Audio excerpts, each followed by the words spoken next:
میری بیوی نے اپنا سارا زیور بیچ کر مجھے سعودی عرب بھیج دیا تھا کہ میں وہاں جا کر کوئی کام کروں، لیکن میں روز روزہ رسول پر چلا جاتا اور وہاں پر دو عورتیں آتی اور مجھے 500 ریال دے کر چلی جاتی۔ ایک دن میں نے ان عورتوں کا پیچھا کیا تو میرا کلیجہ تو پھٹ گیا، کیونکہ وہ عورتیں۔ میرا نام امین ہے۔ میں بچپن میں ہی اپنے والدین کو کھو چکا تھا اور میری پرورش میرے چاچا چاچی نے کی تھی۔ ان دونوں نے مجھے پال پوس کر بڑا کیا، اور جب میں روزگار کرنے کے قابل ہو گیا تو مجھے وہاں پر کوئی بھی روزگار نہیں ملا، اور آخر کار میں نے اپنے چاچا کی دکان پر بیٹھنے لگا۔ پھر میرے چاچا نے اپنا وہ فرض بھی ادا کر دیا اور میری شادی کر دی۔ میری شادی ایک نیک لڑکی کے ساتھ ہوئی، اور شازیہ ایک نیک اور گھریلو لڑکی تھی۔ میں اب بھی چاچا کی دکان پر ان کے ساتھ ہی ہوتا تھا، لیکن اب آمدنی اتنی زیادہ نہیں تھی تو چاچا نے مجھے روزگار تلاش کرنے کے لیے کہا۔ باوجود کوشش کے بھی مجھے کوئی نوکری نہیں ملی، کیونکہ میں زیادہ پڑھا لکھا تو تھا نہیں، اور نہ ہی مجھے کوئی کام ملا جس سے گزارا ہو سکے۔ اس کے بعد چاچی نے ہمیں زیادہ دن اپنے گھر میں برداشت نہیں کیا اور کہا کہ اب تو شادی شدہ ہو، اپنا اور اپنی بیوی کا خود خرچہ اٹھاؤ، ہم پر بوجھ بننے کی ضرورت نہیں ہے۔ میں اپنی بیوی کو لے کے پھر اپنے ماموں کے پاس چلا گیا، اور ان کو جب ساری صورتحال بتائی تو ان کے تاثرات دیکھنے سے لگتا تھا کہ وہ بھی ہمیں زیادہ دن اپنے گھر میں برداشت نہیں کریں گے،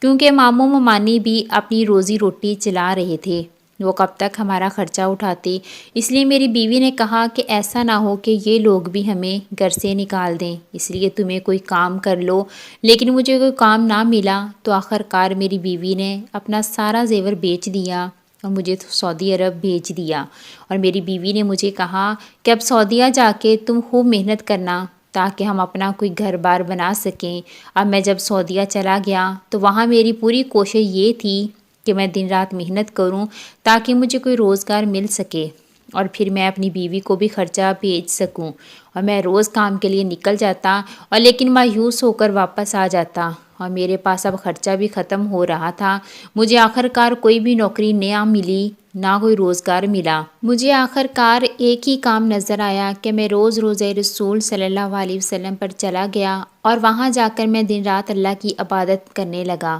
اور اس عبادت میں اس قدر مہو ہو گیا کہ مجھے یہ بات یاد ہی نہیں رہی کہ میں یہاں کس مقصد کے لیے آیا ہوں، اور بس دن رات عبادت کرتا اور رات کو وہیں پر سو جاتا، اور پھر مجھے یہ بات یاد بھی نہیں رہی کہ میں نے کوئی روزگار کرنا ہے اور اپنی بیوی کو بھی خرچہ بھیجنا ہے۔ اور جب میں روزہ رسول پر سو جاتا تو مجھے ایسے لگتا جیسے کوئی مجھے دیکھ رہا ہے، پھر مجھے لگتا کہ میرا وہم ہے، مجھے کوئی بھی نہیں دیکھ رہا۔ ایسا کرتے ہوئے مجھے کافی دن گزر گئے تو ایک دن ایک آدمی میرے پاس آیا اور اس نے آ کر کہا کہ تم یہاں پر روز عبادت کرتے ہو اور رات کو یہیں سو جاتے ہو،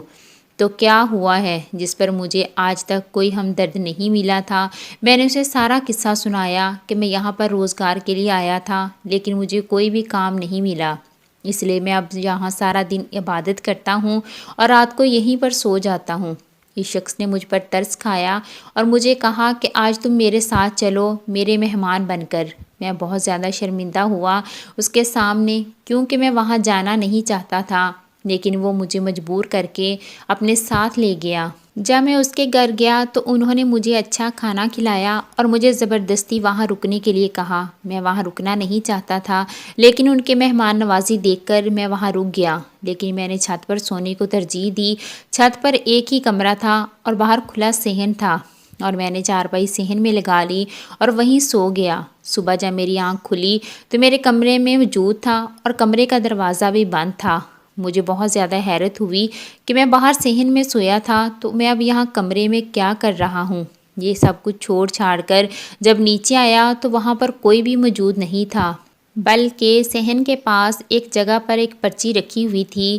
جس پر لکھا تھا کہ ہم رات کو واپس آئیں گے، کچن میں تمہارا ناشتہ پڑا ہے، تم ناشتہ آرام سے کر لینا۔ یہ سب کچھ پڑھ کر مجھے حیرت بہت زیادہ ہوئی اور میری طبیعت بھی مجھے کافی خراب محسوس ہو رہی تھی۔ مجھے ایسے لگا جیسے ان لوگوں نے کھانے میں کوئی چیز ملا کر مجھے دی ہے جس کی وجہ سے میری طبیعت خراب ہو گئی ہے، اس لیے میں نے ناشتہ بھی نہیں کیا اور سب کچھ چھوڑ چھاڑ کے دوبارہ سے روزہ رسول پر آ گیا، اور پھر میں وہیں لیٹ گیا۔ مجھے اب اپنی طبیعت کچھ زیادہ ہی خراب محسوس ہو رہی تھی، کیونکہ مجھے بخار ہو گیا تھا اور اب مجھے پکا یقین ہو گیا تھا کہ وہ مجھے ایسے ہی وہاں لے کر نہیں گیا، اس کا ضرور کوئی مقصد ہوگا۔ پھر 2-3 دن تک تو میری طبیعت بہت زیادہ خراب رہی، وہاں آتے جاتے لوگ مجھے کھانا دے جاتے۔ اس طرح 3 دن کے بعد میری طبیعت تھوڑی ٹھیک ہوئی تو وہ شخص دوبارہ میرے پاس آ گیا اور اس نے مجھے کہا کہ اس دن تم ناشتہ کیے غیر واپس آ گئے۔ میری بیوی کا ایکسیڈنٹ ہو گیا تھا، اس لیے ہم اسے لے کے ہسپتال گئے تھے،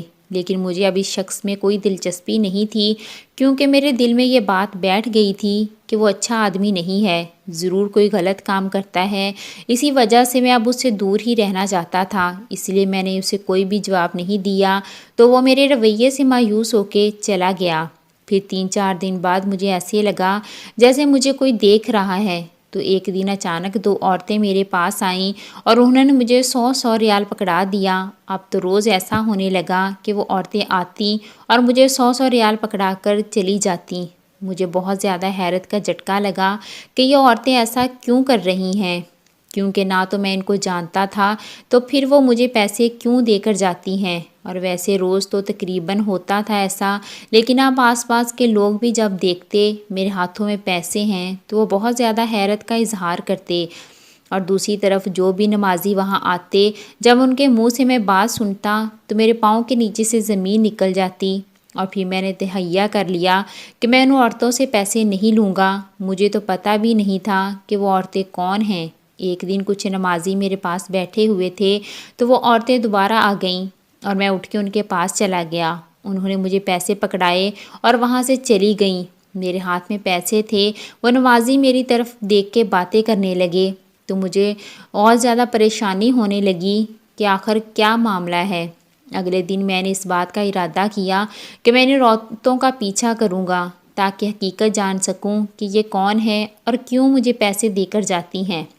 میں نے وہ پیسے اپنی بیوی کو بھیج دیے، وہ بھی یہ خرچہ دیکھ کر بہت زیادہ خوش ہوئی اور مجھے کہنے لگی کہ تم اسی طرح محنت کرتے رہو، ایک دن ضرور کامیاب ہو جاؤ گے۔ اب میں بھلا اسے کیا بتاتا کہ یہ پیسے مجھے کون دیتا ہے اور مجھے تو کوئی روزگار ملا ہی نہیں۔ اگلے دن وہ عورتیں دوبارہ آئیں اور مجھے 100 ریال دے کر واپس چلی گئیں۔ میں نے بھی ان کا پیچھا کرنا شروع کر دیا۔ میں ان سے تھوڑے فاصلے پر تھا، آگے کچھ جھاڑیاں آئیں اور وہاں جا کے وہ عورتیں غائب ہو گئیں اور مجھے نظر نہیں آئیں۔ مجھے لگا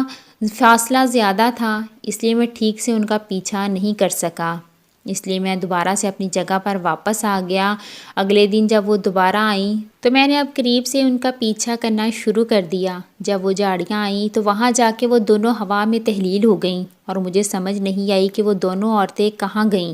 اور جو کچھ میں نے دیکھا میرا کلیجہ پھٹنے کے لیے کافی تھا۔ میں چاروں ناچار واپس اپنی جگہ پر آ گیا۔ مجھے 2 دن بخار رہا، یہ سارا کچھ دیکھ کے، کیونکہ مجھ پر خوف طاری ہو گیا تھا۔ میں یہ دعا کر رہا تھا کہ وہ عورتیں میرے پاس نہ آئیں، کیونکہ میں ان سے بے حد خوف زدہ ہو گیا تھا۔ لیکن وہ 2 دن بعد دوبارہ آئیں اور تو میں نے ان سے پیسے لینے سے انکار کر دیا اور ان سے رو رو کے کہنے لگا کہ آپ مجھے دوبارہ سے پیسے دے کے نہ جائیں، جس پر ان عورتوں نے کہا، مجھے ساری حقیقت بتائی کہ ہم یہاں پر آپ کو دیکھتی تھیں، ہم بھی اللہ تعالیٰ کو اور حضور صلی اللہ علیہ وسلم کو مانتی ہیں اور اللہ کی ہی عبادت کرتی ہیں،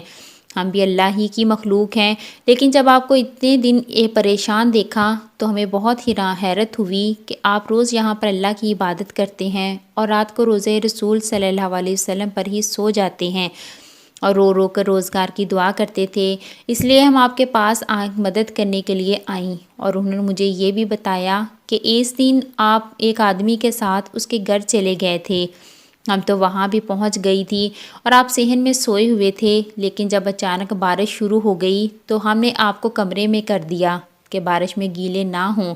اور پھر دروازہ بند کر دیا تاکہ آپ کو اچھے سے گرمائش مل جائے، اور پھر ہم وہاں سے واپس چلی گئی تھیں۔ جب انہوں نے یہ سب کچھ بتایا تو مجھے اس آدمی کے سامنے بھی شرمندگی ہونے لگی کہ میں نے اس کو خواہ مخواہ ہی غلط آدمی سمجھا۔ یہ سب کچھ بتا کر وہ غائب ہو گئیں اور پہلی دفعہ مجھے ان سے خوف محسوس نہیں ہوا۔ اگلے دن وہ آدمی دوبارہ آیا اور اس نے مجھ سے روزگار کی دوبارہ بات کی تو مجھے اس سے بے حد شرمندگی محسوس ہوئی اور میں نے اس سے معافی مانگی۔ پھر اس نے میرا روزگار لگوا دیا اور اس طرح میں کام کرنے لگا اور روزگار میں اتنا اچھا چل گیا کہ میں نے اپنی بیوی کو بھی وہاں سعودی عرب میں بلا لیا۔ اس طرح اب ہمیں وہاں زندگی گزارتے ہوئے